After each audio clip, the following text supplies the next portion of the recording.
ਤਾਂ ਸਟੂਡੈਂਟਸ ਅੱਜ ਅਸੀਂ ਜਿਹੜਾ ਆਪਣਾ ਕੁਐਸਚਨ ਕਰ ਰਹੇ ਹਾਂ ਬੇਟਾ ਉਹ ਹੈ ਦਾ ਗ੍ਰੈਂਡ ਮਦਰ ਦਾ ਕਰੈਕਟਰ ਸਕੈਚ। ਤੁਹਾਨੂੰ ਪਤਾ ਹੈ ਗ੍ਰੈਂਡ ਮਦਰ ਜਿਹੜੀ ਹੈ ਸਾਡੀ ਦਾ ਪੋਰਟਰੇਟ ਆਫ ਆ ਲੇਡੀ, ਜੋ ਖੁਸ਼ਵੰਤ ਸਿੰਘ ਜੀ ਦੀ ਲਿਖੀ ਹੋਈ ਇੱਕ ਐਸੇ ਹੈ। ਉਸ ਦੇ ਮੇਨ ਜਿਹੜੇ ਕਰੈਕਟਰ ਨੇ ਗ੍ਰੈਂਡ ਮਦਰ, ਉਹਨਾਂ ਦਾ ਅਸੀਂ ਕਰੈਕਟਰ ਸਕੈਚ ਕਰ ਰਹੇ ਹਾਂ।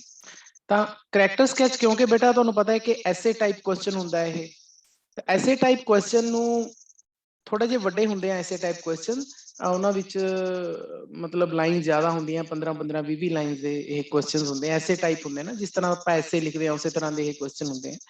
ਤਾਂ ਬਜਾਏ ਕਿ ਆਪਾਂ ਉਹਨਾਂ ਤੇ ਰੱਟੇ ਲਾਈਏ, ਉਸ ਨੂੰ ਸਮਝਣ ਦਾ ਸਭ ਤੋਂ ਵਧੀਆ ਤਰੀਕਾ ਹੁੰਦਾ ਹੈ ਕਿ ਆਪਾਂ ਮਾਈਂਡ ਮੈਪ ਦੇ ਜ਼ਰੀਏ ਐਸੇ ਟਾਈਪ ਕੁਐਸਚਨ ਯਾਦ ਕਰੀਏ ਨਾ। ਜਿਹੜਾ ਤੁਸੀਂ ਆ ਦੇਖ ਰਹੇ ਹੋ ਬੇਟਾ, ਇੱਕ ਪਿਕਚਰ ਦੇਖ ਰਹੇ ਹੋ ਤੁਹਾਡੀ ਸਕਰੀਨ ਤੇ, ਇਸ ਨੂੰ ਆਪਾਂ ਕੀ ਕਹਿੰਦੇ ਆ? Mind map.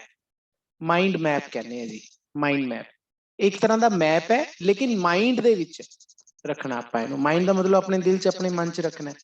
ਤਾਂ ਹੁਣ ਅਸੀਂ ਕਿਸ ਦਾ ਕਰੈਕਟਰ ਸਕੈਚ ਕਰਨੇ, ਹੁਣ ਇਹ ਮਾਈਂਡ ਮੈਪ ਕਿਸ ਤਰ੍ਹਾਂ ਹੁੰਦਾ ਹੈ ਉਹ ਮੈਂ ਤੁਹਾਨੂੰ ਸਾਰਾ ਸਮਝਾਉਣਾ। ਦੇਖੋ ਗ੍ਰੈਂਡ ਮਦਰ ਸਾਡਾ ਮੇਨ ਕਰੈਕਟਰ ਸਕੈਚ ਹੈ ਜਿਹਦਾ ਅਸੀਂ ਕਰਨਾ ਹੈ, ਮੇਨ ਕੁਐਸਚਨ ਹੈ। ਅੱਛਾ, ਇਸ ਚੈਪਟਰ ਦਾ ਮੇਨ ਕੁਐਸਚਨ ਇਹੀ ਹੈ ਤੇ ਮੈਂ ਇਹੀ ਤੁਹਾਨੂੰ ਕਰਵਾਉਂਗਾ ਕਿਉਂਕਿ ਪੇਪਰ ਦੇ ਵਿੱਚ ਇਹੀ ਕੁਐਸਚਨ ਆਉਂਦਾ ਹੈ ਕਿ write the character sketch of grandmother. ਤਾਂ ਬੇਟਾ ਆਪਾਂ ਸਾਰਾ ਚੈਪਟਰ ਕਰਿਆ ਤਾਂ ਗ੍ਰੈਂਡ ਮਦਰ ਦੀਆਂ ਸਾਨੂੰ ਬਹੁਤ ਜ਼ਿਆਦਾ ਕੁਆਲਿਟੀਜ਼ ਸਾਨੂੰ ਪਤਾ ਲੱਗਦੀਆਂ ਨੇ ਪੂਰੇ ਚੈਪਟਰ 'ਚ। ਤਾਂ ਆਪਾਂ ਇੱਕ ਇੱਕ ਕੁਆਲਿਟੀ ਦੇਖਾਂਗੇ, ਪਹਿਲਾਂ ਸਮਝਾਂਗੇ। ਤਾਂ ਬੇਟਾ ਦੇਖੋ, ਜਿਵੇਂ ਸਭ ਤੋਂ ਪਹਿਲਾਂ ਜਿਹੜਾ ਇਹਦਾ ਬਲੂਨ ਜਿਹਾ ਬਣਦਾ ਉਹ ਹੈ ਕਿ ਸਾਡਾ ਮੇਨ ਕਰੈਕਟਰ ਹੈ ਖੁਸ਼ਵੰਤ ਸਿੰਘ ਦਾ, ਹੈ ਨਾ। ਤਾਂ ਜਸਟ ਅਸੀਂ ਇੰਨਾ ਕੁ ਯਾਦ ਰੱਖੀਏ ਕਿ ਇਹ ਮੇਨ ਕਰੈਕਟਰ ਹੈ, ਇਹ ਸਾਡੇ ਮਾਈਂਡ 'ਚ ਹੋਣਾ ਚਾਹੀਦਾ। ਹੁਣ ਇਸ ਤੋਂ ਅਸੀਂ ਪੂਰੀ ਲਾਈਨ ਬਣਾ ਸਕਦੇ ਹਾਂ ਕਿ she is the main character of the essay, ਹੈ ਨਾ। ਮੇਨ ਕਰੈਕਟਰ ਅਸੀਂ ਯਾਦ ਰੱਖੀਏ। ਦੂਸਰਾ ਅਸੀਂ ਫਿਰ ਇਹ ਦੇਖੀਏ ਕਿ ਉਹ ਕਾइंड हार्टेड ਹੈ, ਲਵਡ ਹਰ ਗ੍ਰੈਂਡਸਨ, ਆਪਣੇ ਪੋਤੇ ਨੂੰ ਬਹੁਤ ਪਿਆਰ ਕਰਦੀ ਹੈ ਤੇ ਬਹੁਤ ਹੀ ਦਿਆਲੂ ਲੇਡੀ ਹੈ। ਤੇ ਇਹ ਤਾਂ ਸਾਨੂੰ ਪਤਾ ਹੈ, ਦਿਆਲੂ ਹੈ। ਦੇਖੋ ਕਿਸੇ ਨੂੰ ਗਲਤ ਨਹੀਂ ਬੋਲਦੀ, ਉੱਚਾ ਨਹੀਂ ਬੋਲਦੀ, ਬਹੁਤ ਹੀ ਹੌਲੀ ਜਿਹੀ ਆਵਾਜ਼ 'ਚ ਗੱਲ ਕਰਦੀ ਹੈ। ਇਵਨ ਕਿ ਪਾਠ ਵੀ ਸਾਰਾ ਦਿਨ ਕਰਦੀ ਰਹਿੰਦੀ ਹੈ, ਹੌਲੀ ਜਿਹੀ ਆਵਾਜ਼ 'ਚ ਗੱਲ ਕਰਦੀ ਹੈ। ਅੱਛਾ, ਫਿਰ ਆਪਣੇ ਪੋਤੇ ਨੂੰ ਬਹੁਤ ਜ਼ਿਆਦਾ ਪਿਆਰ ਕਰਦੀ ਹੈ। ਜਿਸ ਟਾਈਮ ਉਹ ਪੋਤੇ ਨਾਲ ਉਸਦੀ ਫਰੈਂਡਸ਼ਿਪ ਦਾ ਲਿੰਕ ਟੁੱਟਦਾ ਹੈ ਤਾਂ ਤੁਹਾਨੂੰ ਯਾਦ ਹੋਣਾ ਆਪਾਂ ਨੇ ਉਸਦੇ ਵਿੱਚ ਚੈਪਟਰ ਦੇ ਵਿੱਚ ਦੇਖਿਆ ਸੀ ਕਿ ਉਹ ਚਾਹੁੰਦੀ ਨਹੀਂ ਸੀ ਕਿ ਉਹਦਾ ਇਹ ਜਿਹੜਾ ਕਨੈਕਸ਼ਨ ਟੁੱਟ ਜੇ, ਲੇਕਿਨ ਫਿਰ ਵੀ ਉਸਨੇ ਉਸਨੂੰ ਮੰਨ ਲਿਆ, ਰੱਬ ਦਾ ਭਾਣਾ ਮੰਨ ਲਿਆ। ਤਾਂ ਉੱਥੋਂ ਪਤਾ ਲੱਗਦਾ ਹੈ ਕਿ ਕਾइंड हार्टेड ਲੇਡੀ ਹੈ। ਹੁਣ ਇਹ ਇੱਕ ਦੋ ਵਰਡਸ ਹੈ ਜਿਹੜੇ ਕਾइंड हार्टेड ਲੇਡੀ, ਲਵਡ ਹਰ ਗ੍ਰੈਂਡਸਨ, ਇਹ ਸਾਡੇ ਦਿਮਾਗ 'ਚ ਹੋਣੇ ਚਾਹੀਦੇ ਆ, ਮਨ 'ਚ ਹੋਣੇ ਚਾਹੀਦੇ ਆ, ਅਸੀਂ ਲਾਈਨ ਈਜ਼ੀਲੀ ਬਣਾ ਸਕਦੇ ਹਾਂ ਉੱਥੋਂ। ਫਿਰ ਇਹ ਵੀ ਸਾਨੂੰ ਪਤਾ ਹੈ ਕਿ 올ਡ ਵੂਮਨ ਹੈ, ਲੇਕਿਨ ਫਿਰ ਵੀ ਉਹ ਅਟਰੈਕਟਿਵ ਨਜ਼ਰ ਆਉਂਦੀ ਹੈ, looked very attractive. Old woman ਹੈ, ਇਹ ਤਾਂ ਦੇਖੋ ਰਾਈਟਰ ਨੇ ਬਾਰ-ਬਾਰ ਗੱਲ ਕਹੀ ਹੈ ਸ਼ੁਰੂਆਤ ਦੇ ਵਿੱਚ ਚੈਪਟਰ ਦੇ ਵਿੱਚ ਕਿ ਮੈਂ ਜਿਆਦਾ ਮੈਨੇ ਸੁਰਤ ਸੰਭਾਲੀ ਹੈ, 20 ਸਾਲ ਤੋਂ ਮੈਂ ਦੇਖ ਰਿਹਾ ਮੇਰੀ ਜਿਹੜੀ ਦਾਦੀ ਮਾਂ ਮੈਨੂੰ ਬੁੱਢੀ ਉਹ ਨਜ਼ਰ ਆਉਂਦੀ ਹੈ। ਇਵਨ ਕਿ ਉਹ ਇਹਨਾਂ ਗੱਲਾਂ ਤੇ ਵੀ ਵਿਸ਼ਵਾਸ ਨਹੀਂ ਕਰਦਾ ਕਿ ਕਿਸੇ ਟਾਈਮ ਮੇਰੀ ਦਾਦੀ ਮਾਂ ਆਪਣੇ ਟਾਈਮ ਦੇ ਵਿੱਚ ਸੋਹਣੀ ਵੀ ਸੀ, ਪ੍ਰੀਟੀ ਵੀ ਸੀ। ਲੋਕੀ ਕਹਿੰਦੇ ਆ ਪਰ ਮੈਂ ਨਹੀਂ ਮੰਨਦਾ ਕਹਿੰਦੇ। ਇਹਦਾ ਮਤਲਬ ਸਾਨੂੰ ਪਤਾ ਲੱਗਦਾ ਕਿ 올ਡ ਵੂਮਨ ਹੈ, ਲੇਕਿਨ ਫਿਰ ਵੀ ਉਹ ਅਟਰੈਕਟਿਵ ਹੈ। ਯਾਦ ਹੋਣਾ ਤੁਹਾਨੂੰ ਬੇਟਾ, ਇਹ ਚੈਪਟਰ 'ਚ ਆਇਆ ਸੀ ਕਿ she may not be pretty but she is beautiful. ਉਹ ਪ੍ਰੀਟੀ ਚਾਹੇ ਨਾ ਹੋਵੇ ਲੇਕਿਨ ਬਿਊਟੀਫੁਲ ਸੀ। ਤੇ ਤੁਹਾਨੂੰ ਮੈਂ ਪੂਰਾ ਜਦੋਂ ਚੈਪਟਰ ਐਕਸਪਲੇਨ ਕੀਤਾ ਸੀ ਤੇ ਪ੍ਰੀਟੀ ਤੇ ਬਿਊਟੀਫੁਲ ਦਾ ਮਤਲਬ ਵੀ ਸਮਝਾਇਆ ਸੀ ਉਹਦੇ ਵਿੱਚ ਸਾਰਾ। ਤਾਂ ਅਸੀਂ ਇਹ ਵੀ ਆਪਣੇ ਮਾਈਂਡ 'ਚ ਰੱਖਣਾ ਹੈ ਕਿ ਉਹ 올ਡ ਵੂਮਨ ਹੈ ਲੇਕਿਨ ਅਟਰੈਕਟਿਵ ਹੈ। ਬਸ ਇੰਨੀਆਂ ਛੋਟੀਆਂ-ਛੋਟੀਆਂ ਗੱਲਾਂ ਅਸੀਂ ਆਪਣੇ ਮਾਈਂਡ 'ਚ ਰੱਖੀਏ। ਫਿਰ ਉਹਦਾ ਜਿਹੜਾ ਫੇਸ ਹੈ ਉਹ ਕ੍ਰਿਸ ਕ੍ਰਾਸ ਆਫ ਰਿੰਕਲਸ ਹੈ। ਹੁਣ ਰਿੰਕਲਸ ਕੀ ਮੈਂ ਤੁਹਾਨੂੰ ਦੱਸਿਆ ਸੀ, ਝੁਰੜੀਆਂ ਜਿਹੜੀਆਂ ਬਜ਼ੁਰਗਾਂ ਦੇ ਚਿਹਰੇ ਤੇ ਪੈ ਜਾਂਦੀਆਂ। ਤੇ ਕ੍ਰਿਸ ਕ੍ਰਾਸ ਆਪਾਂ ਇਸ ਤਰ੍ਹਾਂ ਕਹਿੰਦੇ ਆ, ਜਿਵੇਂ ਆਹ ਲਾਈਨ ਇੱਧਰ ਨੂੰ ਗਈ, ਇੱਧਰ ਨੂੰ ਗਈ, ਇਹਨੂੰ ਕ੍ਰਿਸ ਕ੍ਰਾਸ ਕਹਿੰਦੇ ਹੈ ਨਾ। ਤਾਂ ਇਸ ਤਰ੍ਹਾਂ ਉਸਦੇ ਲਾਈਨਾਂ ਜਿਵੇਂ ਹੁੰਦੀਆਂ ਨੇ, ਆਪਾਂ ਕਾਗਜ਼ ਤੇ ਲਾਈਨਾਂ ਮਾਰਦੀਆਂ ਇਹਨੂੰ, ਉਹਨੂੰ ਕ੍ਰਿਸ ਕ੍ਰਾਸ ਕਹਿੰਦੇ ਆ। ਤੇ ਉਹਦੀਆਂ ਰਿੰਕਲਸ ਦਾ ਕ੍ਰਿਸ ਕ੍ਰਾਸ ਪਿਆ ਹੋਇਆ ਉਹਦੇ ਚਿਹਰੇ ਤੇ, ਠੀਕ ਹੈ। ਇਹ ਆਪਣੇ ਮਾਈਂਡ 'ਚ ਰੱਖਣੀ ਹੈ ਤੁਸੀਂ ਕਿ face was the criss cross of wrinkles. ਫਿਰ ਇੱਕ ਹੋਰ ਹੈ ਕਿ ਉਹ ਫੈਟ ਹੈ, ਥੋੜੀ ਮੋਟੀ ਹੈ, ਲਿਟਲ ਸਟੂਪ, ਕੁਬੜੀ ਹੈ, ਥੋੜਾ ਜਿਹਾ ਕੁੱਬ ਹੈ, ਤੇ ਹਮੇਸ਼ਾ ਉਹ ਵਾਈਟ ਡਰੈਸ, ਸਪੋਟਲੈਸ ਦਾ ਮਤਲਬ ਮੈਂ ਤੁਹਾਨੂੰ ਦੱਸਿਆ ਸੀ ਕਿ ਜਿਸ ਤੇ ਕੋਈ ਦਾਗ ਨਾ ਹੋਵੇ। ਸਪੌਟ ਦਾ ਮਤਲਬ ਹੁੰਦਾ ਦਾਗ, ਸਪੋਟਲੈਸ ਦਾ ਮਤਲਬ ਬੇਦਾਗ। ਇੱਕ ਬਿਨਾਂ ਦਾਗ ਤੋਂ ਬੜੀ ਸਾਫ਼ ਜੀ ਚਿੱਟੀ ਡਰੈਸ ਪਾ ਕੇ ਰੱਖਦੀ ਹੈ। ਤਾਂ ਸਾਡੇ ਮਾਈਂਡ 'ਚ ਇਹ ਗੱਲ ਹੋਣੀ ਚਾਹੀਦੀ ਹੈ ਕਿ ਵਾਈਟ ਡਰੈਸ ਪਾ ਕੇ ਰੱਖਦੀ ਹੈ ਤੇ ਫੈਟ ਹੈ, ਹੈਡ ਅ ਲਿਟਲ ਸਟੂਪ। ਇਹ ਛੋਟੇ-ਛੋਟੀਆਂ ਗੱਲਾਂ ਸਾਡੇ ਮਾਈਂਡ 'ਚ ਹੋਣਗੀਆਂ ਤਾਂ ਈਜ਼ੀਲੀ ਕੁਐਸਚਨ ਯਾਦ ਹੋ ਜਾਊਗਾ। ਅੱਗੇ ਫਿਰ ਉਹ ਡੀਪਲੀ ਰਿਲੀਜੀਅਸ, ਬਹੁਤ ਜ਼ਿਆਦਾ ਧਾਰਮਿਕ ਹੈ, fond of reading Holi books, ਤੇ ਉਹ ਪਵਿੱਤਰ ਕਿਤਾਬਾਂ, ਹੋਲੀ ਦਾ ਮਤਲਬ ਪਵਿੱਤਰ, ਬੁੱਕਸ ਦਾ ਮਤਲਬ ਕਿਤਾਬਾਂ, ਪਵਿੱਤਰ ਕਿਤਾਬਾਂ ਪੜ੍ਹਦੀ ਹੈ। ਡੀਪਲੀ ਰਿਲੀਜੀਅਸ, ਡੀਪਲੀ ਦਾ ਮਤਲਬ ਬਹੁਤ ਜ਼ਿਆਦਾ ਰਿਲੀਜੀਅਸ ਹੈ, ਉਹ ਬਹੁਤ ਜ਼ਿਆਦਾ ਧਾਰਮਿਕ ਹੈ। ਇਹ ਤਾਂ ਅਸੀਂ ਪੂਰੇ ਚੈਪਟਰ 'ਚ ਦੇਖਿਆ ਬੇਟਾ ਕਿ ਸਾਰਾ ਦਿਨ ਪਾਠ ਕਰੀ ਜਾਂਦੀ ਹੈ, ਸਵੇਰ ਤੋਂ ਲੈ ਕੇ ਸ਼ਾਮ ਤੱਕ, ਮੂੰਹ ਤੋਂ ਉਸਦੇ ਕੁਛ ਨਾ ਕੁਛ ਰੱਬੀ ਬਾਣੀ ਜਿਹੜੀ ਹੈ ਉਹਦਾ ਪਾਠ ਨਿਕਲ ਹੀ ਜਾਂਦਾ। ਅੱਛਾ, ਫਿਰ spent her time saying prayer and telling the beads, ਇਹ ਵੀ ਇਹਦੇ ਨਾਲ ਦਾ ਹੀ ਮਿਲਦਾ ਜੁਲਦਾ ਹੈ ਕਿ ਉਹ ਜ਼ਿਆਦਾਤਰ ਸਮਾਂ ਪ੍ਰੇਅਰ 'ਚ ਬਿਤਾਉਂਦੀ ਹੈ ਅਤੇ ਫਿਰ ਉਹ ਮਾਲਾ ਵੀ ਫੇਰਦੀ ਹੈ। ਟੈਲਿੰਗ ਦਾ ਬੀਡਸ, ਨਾਓ ਟੈਲਿੰਗ ਦਾ ਬੀਡਸ ਬੇਟਾ ਇਕੱਠਾ ਆਉਂਦਾ ਹੈ। ਟੈਲਿੰਗ ਦਾ ਬੀਡਸ ਦਾ ਮਤਲਬ ਮਾਲਾ ਫੇਰਨਾ, ਠੀਕ ਹੈ ਨਾ, ਪਾਠ ਕਰਨਾ, ਪਾਠ ਕਰਦੇ ਹੋਏ ਮਾਲਾ ਫੇਰਨਾ, ਟੈਲਿੰਗ ਦਾ ਬੀਡਸ। ਅੱਗੇ ਹੈ ਜੀ fed dogs in the village, ਸਪੈਰੋਜ਼ in the cities. ਇਹ ਤਾਂ ਸਾਨੂੰ ਪਤਾ ਹੈ ਕਿ ਐਨੀਮਲਸ ਨਾਲ ਬਹੁਤ ਜ਼ਿਆਦਾ ਪਿਆਰ ਹੈ ਉਹਦਾ। she loved animals very much, ਇਹ ਲਾਈਨ ਬਣ ਸਕਦੀ ਹੈ ਕਿ ਐਨੀਮਲਸ ਨੂੰ ਬਹੁਤ ਜ਼ਿਆਦਾ ਪਿਆਰ ਕਰਦੀ ਹੈ। ਵਿਲੇਜ ਦੇ ਵਿੱਚ ਉਹ ਜਦੋਂ ਰਹਿੰਦੀ ਸੀ ਆਪਣੇ ਪੋਤੇ ਦੇ ਨਾਲ ਤਾਂ ਰੋਜ਼ ਡੌਗਸ ਨੂੰ ਸਟੇਲ 'ਚ ਪੱਤੀਆਂ ਪਾਉਂਦੀ ਸੀ ਮੰਦਿਰ ਤੋਂ ਆਉਂਦੀ ਹੋਈ, ਤੇ ਉਸ ਤੋਂ ਬਾਅਦ ਜਦੋਂ ਸ਼ਹਿਰ 'ਚ ਚਲੇ ਗਏ ਉਹ ਤਾਂ ਫਿਰ ਉਹਨੇ ਸਪੈਰੋਜ਼ ਨੂੰ, ਕਿਉਂਕਿ ਉੱਥੇ ਤਾਂ ਡੌਗਸ ਹੈ ਨਹੀਂ ਸੀ, ਤਾਂ ਫਿਰ ਉੱਥੇ ਉਹਨੇ ਸਪੈਰੋਜ਼ ਨੂੰ, ਚਿੜੀਆਂ ਨੂੰ ਦਾਣਾ ਪਾਣਾ ਸ਼ੁਰੂ ਕਰਤਾ। ਤਾਂ ਇੱਥੋਂ ਪਤਾ ਲੱਗਦਾ ਕਿ ਬਹੁਤ ਜ਼ਿਆਦਾ ਉਹ ਐਨੀਮਲਸ ਨੂੰ ਪਿਆਰ ਕਰਦੀ ਹੈ। author left for abroad for 5 years, ਇਹ ਲਾਈਨ ਵੈਸੇ ਗ੍ਰੈਂਡਮਦਰ ਨਾਲ ਘੱਟ ਤੇ ਆਥਰ ਨਾਲ ਜ਼ਿਆਦਾ ਜੁੜਦੀ ਹੈ, ਪਰ ਮੈਂ ਸਮਝਾ ਦਿੰਦਾ ਕਿ ਜਿਹੜਾ ਲੇਖਕ ਹੈ ਤੁਹਾਨੂੰ ਪਤਾ ਪੜ੍ਹਨ 5 ਸਾਲ ਜਦੋਂ ਬਾਹਰ ਜਾਂਦਾ ਹੈ ਹਾਇਰ ਐਜੂਕੇਸ਼ਨ ਦੇ ਲਈ, ਤਾਂ ਉਸ ਟਾਈਮ ਵੀ ਉਹ ਮਤਲਬ ਕਿ ਆਪਣੇ ਇਮੋਸ਼ਨਸ ਸ਼ੋ ਨਹੀਂ ਕਰਦੀ। ਇੱਥੇ ਆਪਾਂ ਇਸ ਦੀ ਥਾਂ ਤੇ ਇੱਥੇ ਵੈਸੇ ਇੱਥੇ ਲਿਖ ਸਕਦੇ ਹਾਂ ਕਿ ਉਹ ਸੈਂਟੀਮੈਂਟਲ ਨਹੀਂ ਹੈ। ਯਾਦ ਹੋਣਾ ਤੁਹਾਨੂੰ, ਮੈਂ ਚੈਪਟਰ ਦੇ ਵਿੱਚ ਕਰਾਇਆ ਸੀ ਕਿ ਕਈ ਪਰਸਨ ਸੈਂਟੀਮੈਂਟਲ ਹੁੰਦੇ ਨੇ, ਬਹੁਤ ਜਲਦੀ ਹੱਸ ਪੈਣਾ, ਰੋ ਪੈਣਾ, ਉਹਨੂੰ ਆਪਾਂ ਸੈਂਟੀਮੈਂਟਲ ਪਰਸਨ ਕਹਿੰਦੇ, ਪਰ ਗ੍ਰੈਂਡਮਦਰ ਇਹ ਜੀ ਨਹੀਂ ਹੈ। ਔਥਰ ਜਦੋਂ 5 ਸਾਲ ਹੀ ਬਾਹਰ ਜਾਂਦਾ ਹੈ ਤਾਂ ਆਪਣੇ ਇਮੋਸ਼ਨ ਸ਼ੋ ਨਹੀਂ ਕਰਦੀ ਤੇ ਸੈਂਟੀਮੈਂਟਲ ਨਹੀਂ ਹੈ, ਸਾਨੂੰ ਪਤਾ ਲੱਗਦਾ ਹੈ। ਤੇ ਜਦੋਂ ਫਿਰ ਔਥਰ ਘਰ ਆ ਜਾਂਦਾ ਹੈ, celebrated authors home coming, home coming ਮਤਲਬ ਘਰ ਵਾਪਸ ਆਉਂਦਾ ਹੈ ਔਥਰ, ਤਾਂ ਫਿਰ ਉਹ ਉਸਨੂੰ ਸੈਲੀਬ੍ਰੇਟ ਕਰਦੀ ਹੈ। ਸੈਲੀਬ੍ਰੇਟ ਮਤਲਬ ਉਹਨੂੰ ਮਨਾਉਂਦੀ ਹੈ ਉਸ ਦਿਨ ਨੂੰ, ਤੇ ਇੰਨਾ ਮਨਾਉਂਦੀ ਹੈ ਕਿ ਬਿਮਾਰ ਹੋ ਜਾਂਦੀ ਹੈ। ਤਾਂ ਬਿਮਾਰ ਹੋਣ ਤੋਂ ਬਾਅਦ ਫਿਰ ਸਾਨੂੰ ਪਤਾ ਬੇਟਾ ਉਹਦੀ ਡੈਥ ਵੀ ਹੋ ਜਾਂਦੀ ਹੈ। ਤਾਂ ਇੱਥੋਂ ਪਤਾ ਲੱਗਦਾ ਹੈ ਕਿ ਆਪਣੇ ਪੋਤੇ ਨਾਲ ਕਿੰਨਾ ਜ਼ਿਆਦਾ ਜੁੜੀ ਹੋਈ ਸੀ। ਤਾਂ ਬੇਟਾ ਇਹ ਸਾਰਾ ਨਾ ਜਿਹੜਾ ਇਹ ਮਾਈਂਡ ਮੈਪ ਹੈ, ਇਹ ਜਿਹੜਾ ਮੈਂ ਤੁਹਾਨੂੰ ਕਰਾਇਆ ਨਾ, ਇਸ ਨੂੰ ਤੁਸੀਂ ਜਸਟ ਆਪਣੇ ਜਿਹੜੀਆਂ ਨੋਟਬੁੱਕਸ ਹਨ ਇਹਨੂੰ ਐਜ਼ ਇਟ ਇਜ਼ ਉਤਾਰ ਲਿਓ, ਜਿਵੇਂ ਮੈਂ ਤੁਹਾਨੂੰ ਦਿਖਾ ਰਿਹਾ, ਬਿਲਕੁਲ ਐਵੇਂ ਆਪਣੀ ਨੋਟਬੁੱਕਸ ਤੇ ਇੱਕ ਪੂਰੇ ਪੇਜ ਤੇ ਪੈਨਸਿਲ ਦੇ ਨਾਲ ਤੇ ਬਬਲਸ ਬਣਾ ਕੇ ਉਹਦੇ ਵਿੱਚ ਚਾਹੇ ਤੁਸੀਂ ਕਲਰਫੁਲ ਵੀ ਇਸ ਨੂੰ ਕਰ ਸਕਦੇ ਹੋ, ਤਾਂ ਇਸ ਨੂੰ ਤੁਸੀਂ ਉਤਾਰ ਲਿਓ। ਇਹਦਾ ਫਾਇਦਾ ਇਹ ਹੈ ਕਿ ਤੁਹਾਨੂੰ ਐਸੇ ਟਾਈਪ ਕੁਐਸਚਨ ਯਾਦ ਕਰਨਾ ਸੌਖਾ ਹੋ ਜਾਏਗਾ। ਮੇਰੇ ਨਾਲ ਕਈ ਬੱਚਿਆਂ ਦੀ ਗੱਲ ਹੁੰਦੀ ਹੈ ਜਦੋਂ +1 ਚ ਆਉਂਦੇ ਆ ਮੇਰੇ ਕੋਲੇ, ਤਾਂ ਉਹਨਾਂ ਦੀ ਇਹ ਸ਼ਿਕਾਇਤ ਹੁੰਦੀ ਹੈ ਕਿ ਸਾਨੂੰ ਸਰ ਵੱਡੇ ਕੁਐਸਚਨ ਯਾਦ ਨਹੀਂ ਹੁੰਦੇ। ਤਾਂ ਵੱਡੇ ਕੁਐਸਚਨ ਐਵੇਂ ਨਹੀਂ ਯਾਦ ਹੁੰਦੇ ਬੇਟਾ, ਵੱਡੇ ਕੁਐਸਚਨ ਨੂੰ ਤਰੀਕੇ ਨਾਲ ਯਾਦ ਕੀਤਾ ਜਾਂਦਾ ਹੈ। ਸਭ ਤੋਂ ਪਹਿਲਾ ਤਰੀਕਾ ਹੈ ਕਿ ਆਪਣੇ ਟੀਚਰ ਦਾ ਲੈਕਚਰ ਸੁਣੋ ਧਿਆਨ ਨਾਲ, ਉਸ ਦਾ ਜਿਹੜਾ ਚੈਪਟਰ ਤੁਸੀਂ ਉਹ ਕਰਵਾ ਰਿਹਾ, ਤੁਹਾਨੂੰ ਐਕਸਪਲੇਨ ਕਰਾ ਰਿਹਾ, ਪੂਰਾ ਚੈਪਟਰ ਪਹਿਲਾਂ ਧਿਆਨ ਨਾਲ ਸੁਣੋ। ਜਦੋਂ ਸਟੋਰੀ ਸਾਰੀ ਕਲੀਅਰ ਹੋ ਗਈ ਫਿਰ ਆ ਮਾਈਂਡ ਮੈਪ ਬਣ ਜਾਂਦਾ ਹੈ। ਸੈਕਿੰਡ ਸਟੇਜ ਹੁੰਦੀ ਹੈ ਮਾਈਂਡ ਮੈਪ ਦੀ, ਤੁਸੀਂ ਮਾਈਂਡ ਮੈਪ ਬਣਾਓ ਜਿਹੜਾ ਵੱਡਾ ਕੁਐਸਚਨ ਹੈ ਉਹਦਾ, ਖਾਸ ਤੌਰ ਤੇ ਕਰੈਕਟਰ ਸਕੈਚ ਦਾ ਜਾਂ ਥੀਮ ਦਾ, ਤਾਂ ਤੁਸੀਂ ਮਾਈਂਡ ਮੈਪ ਬਣਾਓ ਇਦਾਂ ਦਾ ਮਾਈਂਡ ਮੈਪ, ਜਿਹਦੇ ਵਿੱਚ ਇਹਦੇ ਚ 1 2 3 4 5 6 7 8 9 10 ਪੁਆਇੰਟਸ ਹੈ, ਤਾਂ ਤੁਸੀਂ 9-10 ਪੁਆਇੰਟਸ ਦਾ ਮਾਈਂਡ ਮੈਪ ਬਣਾਓ। ਵਿਚਕਾਰ ਉਹਦਾ ਨਾਮ ਲਿਖੋ ਤੇ ਆਲੇ ਦੁਆਲੇ ਉਹਦੀਆਂ ਖੂਬੀਆਂ ਲਿਖੋ। ਅੱਛਾ, ਜੇਕਰ ਉਹਦੇ ਵਿੱਚ ਕੋਈ ਕਮੀ ਹੈ ਤਾਂ ਉਹ ਵੀ ਤੁਸੀਂ ਲਿਖ ਸਕਦੇ ਹੋ, ਕਿਉਂਕਿ ਕਰੈਕਟਰ ਸਕੈਚ ਦਾ ਮਤਲਬ ਇਹ ਨਹੀਂ ਹੁੰਦਾ ਕਿ ਆਪਾਂ ਸਾਰੀਆਂ ਖੂਬੀਆਂ ਹੀ ਲਿਖਣੀਆਂ।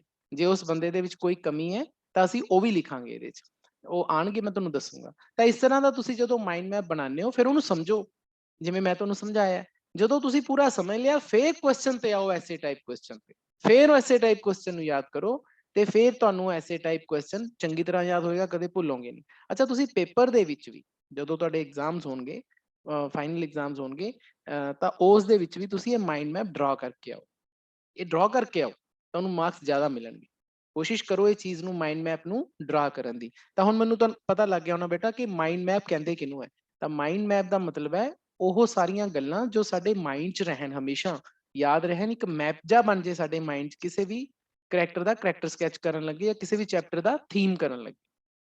ਤਾਂ ਹੁਣ ਬੇਟਾ ਅਸੀਂ ਇਹ ਮਾਈਂਡ ਮੈਪ ਕਰ ਚੁੱਕੇ ਹਾਂ, ਸਾਰਾ ਸਮਝ ਚੁੱਕੇ। ਹੁਣ ਅਸੀਂ ਮੇਨ ਆਪਣੇ ਕੁਐਸਚਨ ਤੇ ਆਦੇ ਹਾਂ। ਤਾਂ ਕੁਐਸਚਨ ਸਾਡਾ ਹੈ ਜੀ, ਉਹ ਮੈਂ ਤੁਹਾਡੇ ਲਈ ਬਣਾਇਆ, ਤਾਂ ਜਿਵੇਂ ਕਿ ਤੁਹਾਨੂੰ ਸਕਰੀਨ ਦੇ ਉੱਪਰ ਦਿਖ ਰਿਹਾ ਬੇਟਾ। ਤਾਂ ਮੇਨ ਸਾਡਾ ਕੁਐਸਚਨ ਕੀ ਹੈ ਕਿ write the character sketch of grandmother in the portrait of a lady. ਇਹ ਸਾਡੇ ਪੋਰਟਰੇਟ ਆਫ ਅ ਲੇਡੀ ਦਾ ਜਿਹੜਾ ਮੇਨ ਕਰੈਕਟਰ ਸਕੈਚ ਹੈ, ਕਿਸ ਦਾ ਹੈ ਜੀ? ਗ੍ਰੈਂਡਮਦਰ, ਦਾਦੀ ਮਾਂ ਦਾ ਹੀ ਕਰੈਕਟਰ ਸਕੈਚ ਹੈ। ਤਾਂ ਇਹ ਸਾਡਾ ਕੁਐਸਚਨ ਅੱਜ ਅਸੀਂ ਕਰਾਂਗੇ ਜੀ। ਚਲੋ ਹੁਣ ਆਪਾਂ ਇਸ ਨੂੰ ਸਮਝਦੇ ਹਾਂ। ਦੇਖੋ ਤੁਸੀਂ ਸਾਰਾ ਚੈਪਟਰ ਪੜ੍ਹ ਲਿਆ ਮੇਰੇ ਤੋਂ, ਮਾਈਂਡ ਮੈਪ ਸਮਝ ਲਿਆ, ਤੁਸੀਂ ਦੇਖੋ ਕਿੰਨਾ ਈਜ਼ੀ ਹੋ ਜਾਊਗਾ ਤੁਹਾਨੂੰ ਇਹ ਕੁਐਸਚਨ ਸਮਝਣਾ ਤੇ ਯਾਦ ਕਰਨਾ। ਸਭ ਤੋਂ ਪਹਿਲੀ ਲਾਈਨ ਐਜ਼ ਯੂਜ਼ੁਅਲ ਜਿਵੇਂ ਆਪਾਂ ਅਸੀਂ ਲਿਖਦੇ ਹਾਂ ਕਿ the portrait of a lady is written by Khushwant Singh. The portrait of a lady chapter ਦਾ ਨਾਮ ਹੈ, ਇਹ ਬਿਲਕੁਲ ਜਿਵੇਂ ਚੈਪਟਰ ਦਾ ਨਾਮ ਹੈ ਉਵੇਂ ਲਿਖਣਾ ਹੈ। ਟੀ ਵੱਡੀ, ਪੀ ਵੱਡੀ, ਲੇਡੀ ਦੀ ਐਲ ਵੱਡੀ, ਬਾਕੀ ਸਾਰੇ ਅੱਖਰ ਛੋਟੇ, ਤੇ ਲਿਖਣਾ ਕਿਵੇਂ ਹੈ? ਕੋਟਸ ਦੇ ਵਿੱਚ। ਮੈਂ ਤੁਹਾਨੂੰ ਹਰ ਵਾਰੀ ਸਮਝਾਣਾ ਬੇਟਾ, ਤੇ ਹਰ ਵਾਰੀ ਤੁਸੀਂ ਇਸ ਚੀਜ਼ ਨੂੰ ਯਾਦ ਰੱਖਣਾ ਹੈ। ਕਿਸ ਦੇ ਦੁਆਰਾ ਲਿਖਿਆ ਹੋਇਆ ਹੈ? खुशवंत सिंह जी ਦੇ ਦੁਆਰਾ ਲਿਖਿਆ ਹੋਇਆ ਤਾਂ ਖੁਸ਼ਵੰਤ ਸਿੰਘ ਨੂੰ ਆਪਾਂ ਕੋਰਸ 'ਚ ਨਹੀਂ ਪਾਣਾ, ਕੋਈ ਲਾਈਨ ਨਹੀਂ ਪਾਣੀ। ਬਿਲਕੁਲ ਪਹਿਲੀ ਲਾਈਨ ਤੁਹਾਡੀ ਠੀਕ ਹੈ ਨਾ, ਤਾਂ ਤੁਸੀਂ ਸਮਝੋ ਕਿ ਤੁਹਾਡੇ ਅੱਧੇ ਮਾਰਕਸ ਤਾਂ ਪੱਕੇ ਹੀ ਹੋ ਗਏ ਵੱਡੇ ਕੁਐਸਚਨ 'ਚੋਂ, ਜੇ ਤੁਹਾਡੀ ਪਹਿਲੀ ਲਾਈਨ ਸਹੀ ਹੈ। ਕਿਉਂਕਿ ਇੱਕ ਅੱਛਾ ਇੰਪ੍ਰੈਸ਼ਨ ਪੇਪਰ ਚੈੱਕਰ ਤੇ ਜਾਂਦਾ ਹੈ ਕਿ ਦੇਖੋ ਬੱਚੇ ਨੇ ਕਿੰਨਾ ਸੋਹਣਾ ਚੈਪਟਰ ਦਾ ਨਾਮ ਪਾਇਆ, ਕੋਈ ਗਲਤੀ ਨਹੀਂ ਹੈ। ਅੱਛਾ ਫਿਰ उसने ऑथर का नाम पाया या पोइट का नाम पाया, कोई गलती नहीं है, तो बड़ा अच्छा इंप्रेशन जाता है। उस तो बाद the author gives a pen portrait of his grandmother। ਤਾਂ author ਇਸ ਚੈਪਟਰ ਦੇ ਵਿੱਚ ਕੀ ਦੱਸਦਾ, ਸਾਨੂੰ ਇੱਕ ਪੈਨ ਪੋਰਟਰੇਟ ਦਿੰਦਾ ਹੈ। ਨਾ ਪੋਰਟਰੇਟ ਦਾ ਮਤਲਬ ਹੁੰਦਾ ਬੇਟਾ ਤਸਵੀਰ, ਪੋਰਟਰੇਟ ਦਾ ਮਤਲਬ ਹੁੰਦਾ ਹੈ ਤਸਵੀਰ, ਇਹ ਤਾਂ ਸਾਨੂੰ ਪਤਾ ਹੈ। ਪੋਰਟਰੇਟ ਇੱਕ ਫੋਟੋ ਨੂੰ ਕਿਹਾ ਜਾਂਦਾ ਹੈ, ਲੇਕਿਨ ਪੈਨ ਪੋਰਟਰੇਟ ਦਾ ਮਤਲਬ ਕੀ ਹੁੰਦਾ ਹੈ ਕਿ ਕਲਮ ਨਾਲ ਲਿਖੀ ਹੋਈ ਤਸਵੀਰ। ਪੈਨ ਦਾ ਮਤਲਬ ਤਾਂ ਇਹੀ ਹੋਇਆ ਨਾ, ਕਲਮ, ਕਲਮ ਨਾਲ ਲਿਖੀ ਹੋਈ ਤਸਵੀਰ। ਹੁਣ ਸਾਨੂੰ ਆਥਰ ਨੇ ਤਾਂ ਗ੍ਰੈਂਡਮਦਰ ਦੀ ਕੋਈ ਤਸਵੀਰ ਨਹੀਂ ਦਿਖਾਈ ਪੂਰੇ ਚੈਪਟਰ 'ਚ, ਕੋਈ ਤਸਵੀਰ ਨਹੀਂ ਦਿਖਾਈ, ਲੇਕਿਨ ਇੱਕ ਤਸਵੀਰ ਬਣਾਤੀ ਉਹਨੇ ਆਪਣੀ ਗ੍ਰੈਂਡਮਦਰ ਬਾਰੇ ਕਿ ਮੇਰੀ ਗ੍ਰੈਂਡਮਦਰ ਇਹ ਜੀ ਸੀ। ਜਦ ਤੁਸੀਂ ਮੇਰੇ ਨਾਲ ਚੈਪਟਰ ਪੜ੍ਹ ਰਹੇ ਹੋਵੋਗੇ, ਮੈਂ ਤੁਹਾਨੂੰ ਸਮਝਾ ਰਿਹਾ ਸੀ, ਤਾਂ ਤੁਹਾਡੇ ਮਾਈਂਡ ਦੇ ਵਿੱਚ ਕੋਈ ਨਾ ਕੋਈ ਤਸਵੀਰ ਛਪ ਗਈ ਹੋਣੀ ਕਿ ਆਥਰ ਦੀ ਗ੍ਰੈਂਡਮਦਰ ਇਹ ਜੀ ਹੋਊਗੀ, ਜਿਸ ਤਰ੍ਹਾਂ ਮੈਂ ਤੁਹਾਨੂੰ ਸਮਝਾਇਆ ਸੀ। ਤਾਂ ਉਹ ਜਿਹੜੀ ਸਾਡੇ ਦਿਮਾਗ ਦੇ ਵਿੱਚ ਉਹ ਅਕਸ ਬਣਿਆ ਖੁਸ਼ਵੰਤ ਸਿੰਘ ਜੀ ਦੀ ਦਾਦੀ ਮਾਂ ਦਾ, ਉਹ ਪੈਨ ਪੋਰਟਰੇਟ ਬਣਿਆ, ਉਹ ਪੈਨ ਪੋਰਟਰੇਟ ਦੇ ਨਾਲ ਬਣਿਆ। ਤਾਂ ਪੋਰਟਰੇਟ ਤੇ ਪੈਨ ਪੋਰਟਰੇਟ ਦਾ ਮਤਲਬ ਇਹ ਹੈ ਕਿ ਪੋਰਟਰੇਟ ਤਾਂ ਤਸਵੀਰ, ਫੋਟੋ, ਪੈਨ ਪੋਰਟਰੇਟ ਜਦੋਂ ਆਪਾਂ ਕਲਮ ਦੇ ਨਾਲ ਲਿਖ ਕੇ ਕਿਸੇ ਬੰਦੇ ਦੇ ਬਾਰੇ ਕਾਫੀ ਕੁਝ ਦੱਸਦੇ ਆ ਤਾਂ ਉਹਨੂੰ ਪੈਨ ਪੋਰਟਰੇਟ ਕਹਿੰਦੇ ਆ। ਤਾਂ ਆਪਣੀ ਗ੍ਰੈਂਡਮਦਰ ਦਾ ਉਸਨੇ ਕੀ ਦਿੱਤਾ ਜੀ ਇਸ ਚੈਪਟਰ ਦੇ ਵਿੱਚ, ਪੈਨ ਪੋਰਟਰੇਟ। ਅੱਗੇ ਹੈ ਜੀ ਕਿ she was a very old lady. ਦੇਖੋ ਆਪਾਂ ਨੇ ਇਹ ਲਾਈਨ ਕਿੱਥੋਂ ਚੱਕੀ ਆ, ਉਹੀ ਮਾਈਂਡ ਮੈਪ ਚੋਂ ਹੀ ਕਿ ਓਲਡ ਲੇਡੀ, ਕਿ ਬਹੁਤ ਓਲਡ ਲੇਡੀ ਹੈ। ਫਿਰ ਸ਼ੀ ਲੁਕਡ ਵੈਰੀ ਬਿਊਟੀਫੁਲ, ਇਹ ਵੀ ਆਪਾਂ ਦੇਖੋ ਮਾਈਂਡ ਮੈਪ ਚੋਂ ਬਿਊਟੀਫੁਲ ਵਾਲੀ ਲਾਈਨ ਚੱਕਦੀ। ਹੁਣ ਉਦੋਂ ਆਪਾਂ ਪੁਆਇੰਟਸ ਲਿਖੇ ਮਾਈਂਡ ਮੈਪ 'ਚ, ਹੁਣ ਆਪਾਂ ਪੁਆਇੰਟਸ ਨੂੰ ਕੀ ਸ਼ੇਪ ਦੇਤੀ, ਸੈਂਟੈਂਸਿਸ ਦੀ ਸ਼ੇਪ ਦੇਤੀ। ਤਾਂ ਉਹ ਬਹੁਤ ਜ਼ਿਆਦਾ ਖੂਬਸੂਰਤ ਸੀ ਸ਼ੀ ਲੁਕਡ। ਹਾਲਾਂਕਿ ਉਹ ਆਥਰ ਇਹ ਕਹਿੰਦਾ ਕਿ ਉਹ ਚਾਹੇ ਪ੍ਰੀਟੀ ਨਾ ਹੋਵੇ ਲੇਕਿਨ ਬਿਊਟੀਫੁਲ ਹੈ ਉਹ ਮੇਰੀ ਮਾਂ, ਦਾਦੀ ਮਾਂ, ਤੇ she looked very beautiful. She was fat and short, ਉਹ ਛੋਟੇ ਕੱਦ ਦੀ ਵੀ ਸੀ, ਮੋਟੀ ਵੀ ਸੀ, ਇਹ ਵੀ ਸਾਨੇ ਪੜ੍ਹਿਆ। ਤੇ ਸ਼ੀ ਵਾਜ਼ ਫੈਟ, ਫੈਟ ਦਾ ਮਤਲਬ ਮੋਟੀ, ਐਂਡ ਸ਼ਾਰਟ, ਸ਼ਾਰਟ ਦਾ ਮਤਲਬ ਛੋਟੇ ਕੱਦ ਦੀ। She had a little stoop, ਇੱਥੇ ਇਹ ਪਾ ਲਿਓ ਬੇਟਾ, she had a little stoop in her back. ਤਾਂ ਉਸਦੀ ਬੈਕ ਦੇ ਵਿੱਚ, ਪਿੱਠ ਦੇ ਵਿੱਚ ਇੱਕ ਛੋਟਾ ਜਿਹਾ ਕੁੱਬ ਵੀ ਸੀ, ਜਿਵੇਂ ਬਜ਼ੁਰਗ ਆਮ ਤੌਰ ਤੇ ਕੁਬੜੇ ਹੋ ਜਾਂਦੇ ਨੇ। ਤਾਂ she had a little stoop in her back. Stoop ਦਾ ਮਤਲਬ ਕੁੱਬ ਨੂੰ ਕਿਹਾ ਜਾਂਦਾ ਹੈ, ਤੇ ਇਹਦੀ ਸਪੈਲਿੰਗ ਧਿਆਨ ਨਾਲ ਯਾਦ ਕਰ ਲਿਓ। ਤਾਂ ਸਟੂਪ ਤੇ ਸਟਾਪ 'ਚ ਬੜਾ ਸੇਮ ਦੀ ਸਪੈਲਿੰਗ ਹੈ, ਡਬਲ ਓ ਪੈਂਦਾ, ਉਹ 'ਚ ਸਿੰਗਲ ਓ ਪੈਂਦਾ, ਤਾਂ ਕੋਈ ਔਖੇ ਨਹੀਂ ਯਾਦ ਕਰਨੇ। ਤਾਂ ਇਸ ਤਰੀਕੇ ਨਾਲ ਤੁਸੀਂ ਨਾ ਜਦੋਂ ਨਵੇਂ ਵਰਡਸ ਯਾਦ ਕਰਦੇ ਹੋ, ਜਿਵੇਂ ਸਟੂਪ ਯਾਦ ਕਰਨਾ, ਤਾਂ ਤੁਸੀਂ ਕੋਸ਼ਿਸ਼ ਕਰਿਆ ਕਰੋ ਇਹੋ ਜਿਹਾ ਵਰਡ ਮੈਂ ਹੋਰ ਕਿਹੜਾ ਯਾਦ ਮੇਰੇ ਹੈਗਾ। ਤਾਂ ਸਾਨੂੰ ਪਤਾ ਹੈ ਕਿ ਉਹ ਸਟਾਪ ਹੈ ਨਾ, ਲੇਕਿਨ ਸਟਾਪ ਦਾ ਮਤਲਬ ਤਾਂ ਰੁਕਣਾ ਹੁੰਦਾ ਹੈ, ਤੇ ਜੇ ਆਪਾਂ ਵਿੱਚੋਂ ਪਾ ਦਈਏ ਤਾਂ ਸਟੂਪ ਬਣ ਜਾਂਦਾ। ਤਾਂ ਇੱਕ ਤਰੀਕਾ ਹੈ ਨਵੇਂ ਵਰਡਸ ਨੂੰ ਯਾਦ ਕਰਨ ਦਾ। ਤਾਂ ਤੁਸੀਂ ਰਿਲੇਟ ਕਰਕੇ, ਜੋ ਤੁਹਾਨੂੰ ਮੈਂ ਹਮੇਸ਼ਾ ਆਪਣੇ ਸਟੂਡੈਂਟਸ ਨੂੰ ਐਵੀਂ ਕਲਾਸ ਦੇ ਵਿੱਚ ਨਵੇਂ ਵਰਡਸ ਸਿਖਾਉਣਾ ਹੁੰਦਾ ਕਿ ਉਹਨਾਂ ਨੂੰ ਮੈਂ ਰਿਲੇਟ ਕਰਾਉਣਾ ਹੁੰਦਾ, ਜੋ ਵਰਡਸ ਉਹਨਾਂ ਨੂੰ ਆਲਰੇਡੀ ਪਹਿਲਾਂ ਆਉਂਦੇ ਹੁੰਦੇ ਆ। ਤਾਂ ਤੁਸੀਂ ਵੀ ਇਹ ਤਰੀਕਾ ਅਪਣਾਇਆ ਕਰੋ। ਤਾਂ ਇਹ ਵੀ ਦੇਖੋ ਆਪਾਂ ਸਟੂਪ ਵਾਲੀ ਜਿਹੜੀ ਲਾਈਨ ਚੱਕੀ ਹੈ ਕਿੱਥੋਂ ਕੀਤੀ ਚੱਕੀ ਹੈ, ਮਾਈਂਡ ਮੈਪ 'ਚ ਹੀ ਚੱਕੀ ਹੈ। ਇੱਕ ਵਾਰੀ ਫੇਰ ਦਿਖਾਣਾ ਤੁਹਾਨੂੰ, ਦੇਖੋ ਆਪਾਂ ਜਿਹੜੀ ਸਟੂਪ ਵਾਲੀ ਗੱਲ ਹੈ, ਜਿਵੇਂ ਆਪਾਂ ਨੇ ਓਲਡ ਵੂਮਨ ਇੱਥੋਂ ਚੱਕ ਲਿਆ, ਅਟਰੈਕਟਿਵ ਜਾਂ ਬਿਊਟੀਫੁਲ ਇੱਥੋਂ ਚੱਕ ਲਿਆ, ਤੇ ਆ ਦੇਖੋ ਫੈਟ ਵਾਲਾ ਇੱਥੋਂ ਚੱਕ ਲਿਆ, ਲਿਟਲ ਸਟੂਪ ਇੱਥੋਂ ਚੱਕ ਲਿਆ। ਤਾਂ ਸਾਨੂੰ ਜੇ ਮਾਈਂਡ ਮੈਪ 'ਚ ਛੋਟੇ ਛੋਟੇ ਪੁਆਇੰਟਸ ਯਾਦ ਹੋਣਗੇ ਤਾਂ ਈਜ਼ੀਲੀ ਸਾਡੀ ਜਿਹੜੀ ਵੱਡੇ ਕੁਐਸਚਨ ਹੈ ਉਹ ਸਾਨੂੰ ਯਾਦ ਹੋ ਜਾਣਗੇ। ਤਾਂ ਇਹ ਫਾਇਦਾ ਹੁੰਦਾ ਜੀ ਮਾਈਂਡ ਮੈਪ ਦਾ। ਅੱਗੇ ਹੈ ਜੀ ਕਿ her face was full of wrinkles. ਤਾਂ ਮੈਂ ਸਿੰਪਲ ਜੀ ਲਾਈਨ ਲਿਖੀ ਹੈ ਕਿ ਉਸਦਾ ਚਿਹਰਾ ਜਿਹੜਾ ਸੀ ਉਹ ਚੁਰੜੀਆਂ ਨਾਲ ਭਰਿਆ ਹੋਇਆ ਸੀ। ਰਿੰਕਲਸ, ਨਾ ਰਿੰਕਲਸ ਦਾ ਮਤਲਬ ਹੁੰਦਾ ਹੈ ਝੁਰੜੀਆਂ, ਆਪਾਂ ਇੰਗਲਿਸ਼ ਦੇ ਵਿੱਚ ਕਹਿੰਦੇ ਆ ਝੁਰੜੀਆਂ, ਹੈ ਨਾ। ਤਾਂ ਬਜ਼ੁਰਗ ਲੋਕ ਹੁੰਦੇ ਆ, ਬਹੁਤ ਜ਼ਿਆਦਾ ਉਹਨਾਂ ਦੇ ਚਿਹਰੇ ਤੇ ਝੁਰੜੀਆਂ ਪੈ ਜਾਂਦੀਆਂ, ਤਾਂ ਉਹਦਾ ਫੇਸ ਪੂਰੀ ਤਰ੍ਹਾਂ ਭਰਿਆ ਹੋਇਆ ਸੀ। ਦੇਖੋ ਇਹ ਵੀ ਲਾਈਨ ਆਪਾਂ ਮਾਈਂਡ ਮੈਪ 'ਚ ਹੀ ਚੱਕੀ ਹੈ। She was a very noble and nice lady. ਆਪਾਂ ਲਿਖਿਆ ਸੀ ਨਾ ਕਾਈਂਡ ਹਾਰਟਡ, ਉਹਦੀ ਥਾਂ ਤੇ ਆਪਾਂ ਨੋਬਲ ਐਂਡ ਨਾਈਸ ਵੀ ਪਾ ਸਕਦੇ ਹਾਂ, ਕਾਈਂਡ ਹਾਰਟਡ ਵੀ ਪਾ ਸਕਦੇ ਹੋ, ਜਿਵੇਂ ਤੁਹਾਨੂੰ ਠੀਕ ਲੱਗੇ। ਤੇ she was a very Nobel, ਬਹੁਤ ਹੀ ਨੇਕ ਅਤੇ ਸਿਆਣੀ ਲੇਡੀ ਸੀ। ਦੇਖੋ ਆਪਾਂ ਪੂਰਾ ਚੈਪਟਰ ਦੇ ਵਿੱਚ ਆਪਾਂ ਨੇ ਇਹ ਨਹੀਂ ਦੇਖਿਆ ਕਿ ਕਿਸੇ ਨਾਲੋਂ ਲੜਦੀ ਹੋਵੇ ਜਾਂ ਕਦੇ ਉਸਨੇ ਉੱਚੀ ਆਵਾਜ਼ 'ਚ ਵੀ ਗੱਲ ਕੀਤੀ ਹੋਵੇ ਆਪਣੇ ਪੋਤੇ ਨਾਲ ਜਾਂ ਆਪਣੇ ਬੇਟੇ ਨਾਲ ਜਾਂ ਆਪਣੀ ਕਿਸੇ ਹੋਰ ਪਰਿਵਾਰਕ ਮੈਂਬਰ ਦੇ ਨਾਲ। ਤਾਂ ਉੱਥੋਂ ਪਤਾ ਲੱਗਦਾ ਹੈ ਕਿ ਉਹ ਬਹੁਤ ਹੀ ਜ਼ਿਆਦਾ ਨੋਬਲ, ਨੇਕ ਤੇ ਸਿਆਣੀ ਔਰਤ ਸੀ। ਅੱਛਾ, ਫਿਰ ਸ਼ੀ ਵਾਜ਼ ਫੌਂਡ ਆਫ ਰੀਡਿੰਗ ਸਕ੍ਰਿਪਚਰਸ। ਇੱਥੇ ਸਕ੍ਰਿਪਚਰਸ ਦੀ ਥਾਂ ਤੇ ਤੁਸੀਂ ਬੇਟਾ ਹੋਲੀ ਬੁੱਕਸ ਵੀ ਲਿਖ ਸਕਦੇ ਹੋ। ਜੇ ਤੁਹਾਨੂੰ ਸਕ੍ਰਿਪਚਰ ਯਾਦ ਨਹੀਂ ਰਹਿੰਦਾ, ਔਖਾ ਲੱਗਦਾ ਹੈ, ਤਾਂ ਤੁਸੀਂ ਹੋਲੀ ਬੁੱਕਸ ਲਿਖ ਸਕਦੇ ਹੋ। ਵੈਸੇ ਸਕ੍ਰਿਪਚਰਸ ਯਾਦ ਕਰਨਾ ਵੀ ਔਖਾ ਨਹੀਂ ਹੈ। ਦੇਖੋ ਬੇਟਾ ਸਕ੍ਰਿਪਟ ਯਾਦ ਕਰ ਲਿਓ ਪਹਿਲਾਂ, ਇੰਨਾ ਸਕ੍ਰਿਪਟ ਸਕ੍ਰਿਪਟ ਯਾਦ ਕਰਕੇ ਪਿੱਛੇ URES ਪਾ ਦੇਣਾ, ਤਾਂ ਉਹ ਕੋਈ ਚੱਕਰ ਵਾਲੀ ਗੱਲ ਨਹੀਂ ਹੈ। ਲੇਕਿਨ ਹੋਲੀ ਬੁੱਕਸ ਵੀ ਠੀਕ ਹੈ, ਜਿਵੇਂ ਆਪਾਂ ਮਾਈਂਡ ਮੈਪ 'ਚ ਲਿਖਿਆ ਸੀ। ਤਾਂ ਉਹ ਬੜੀ ਸ਼ੌਕੀਨ ਹੈ। ਫੌਂਡ ਆਫ ਦਾ ਮਤਲਬ ਹੁੰਦਾ ਹੈ ਸ਼ੌਕੀਨ ਹੋਣਾ, ਤੇ ਫੌਂਡ ਦੇ ਨਾਲ ਹਮੇਸ਼ਾ ਆਫ ਪ੍ਰੈਪੋਜੀਸ਼ਨ ਆਉਂਦੀ ਹੈ। She was fond of reading. ਕੀ ਚੀਜ਼ ਪੜ੍ਹਨ ਦੀ ਸ਼ੌਕੀਨ ਸੀ ਉਹ? ਧਾਰਮਿਕ ਕਿਤਾਬਾਂ। ਧਾਰਮਿਕ ਕਿਤਾਬਾਂ ਪੜ੍ਹਨ ਦੀ ਬਹੁਤ ਸ਼ੌਕੀਨ ਸੀ। ਆਪਾਂ ਪੜ੍ਹਿਆ ਟੈਂਪਲ ਜਾਂਦੀ ਸੀਗੀ ਉਹ ਆਪਣੇ ਪੋਤੇ ਦੇ ਨਾਲ, ਜਦੋਂ ਵਿਲੇਜ 'ਚ ਰਹਿੰਦੇ ਸੀ ਤਾਂ ਸਾਰਾ ਟਾਈਮ ਉੱਥੇ ਹੀ ਬੈਠੀ ਉਹ ਅੰਦਰ ਕੁੱਟ ਕੇ ਪੜ੍ਹੀ ਜਾਂਦੀ ਸੀ, ਉਹਦਾ ਪੋਤਾ ਬਾਹਰ ਆਪਣੀ ਐਲਫਾਬੇਟ ਸਿੱਖਦਾ ਸੀ।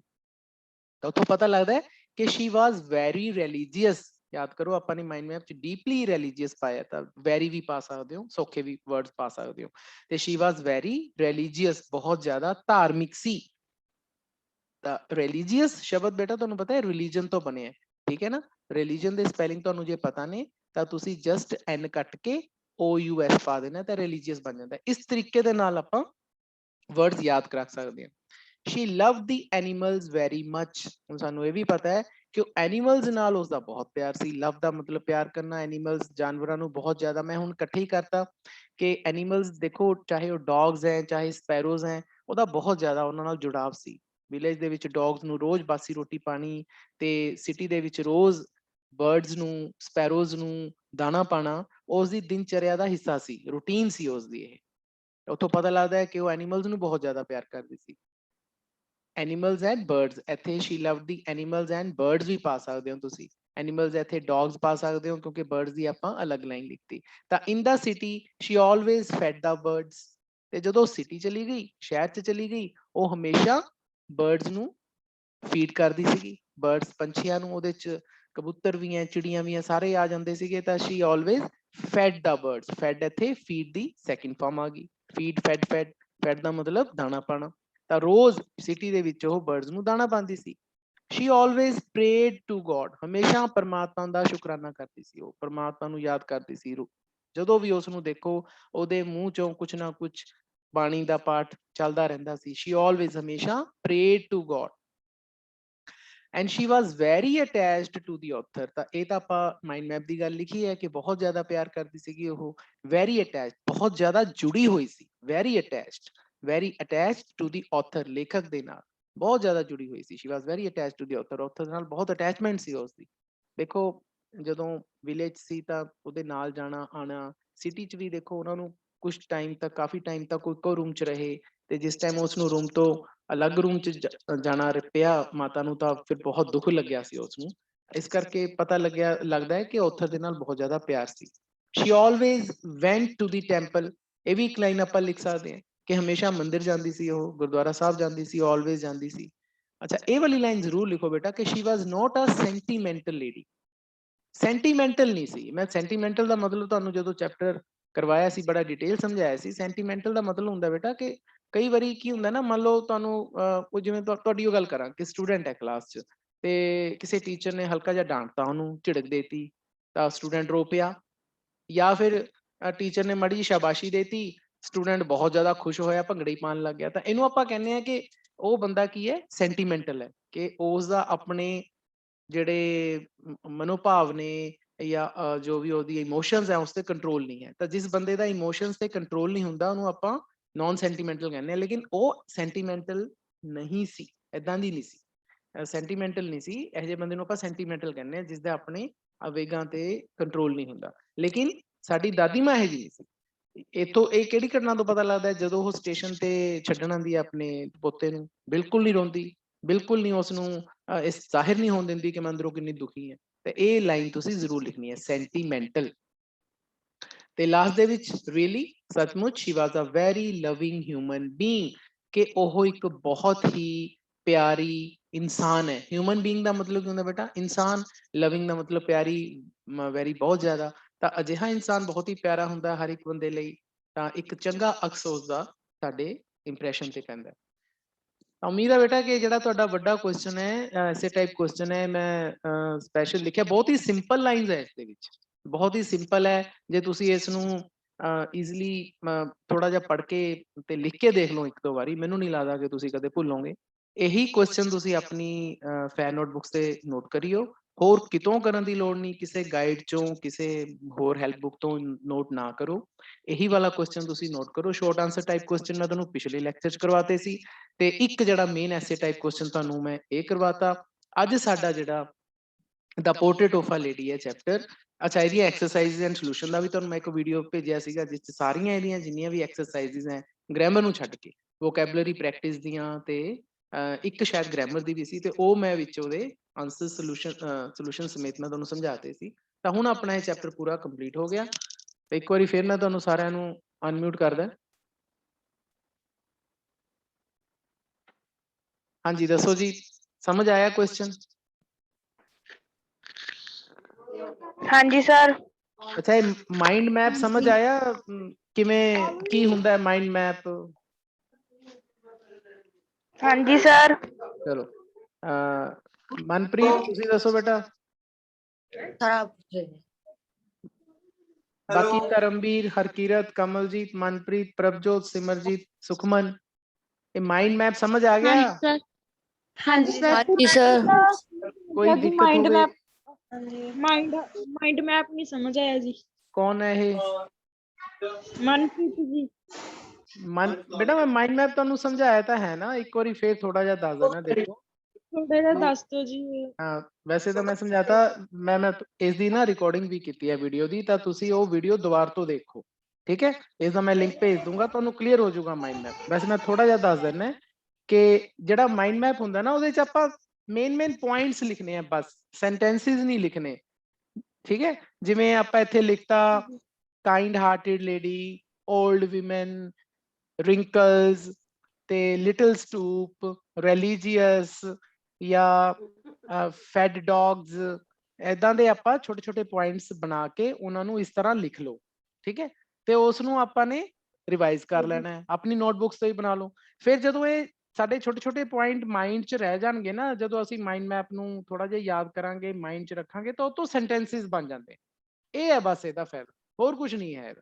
ਤੇ ਜੇਕਰ ਪੇਪਰ 'ਚ ਕੁਐਸਚਨ ਆਂਦਾ ਤਾਂ ਤੁਸੀਂ ਇਦਾਂ ਦਾ ਮਾਈਂਡ ਮੈਪ ਨਾਲ ਡਰਾ ਕਰਕੇ ਆਈਓ, ਤੁਹਾਡੇ ਮਾਰਕਸ ਜ਼ਿਆਦਾ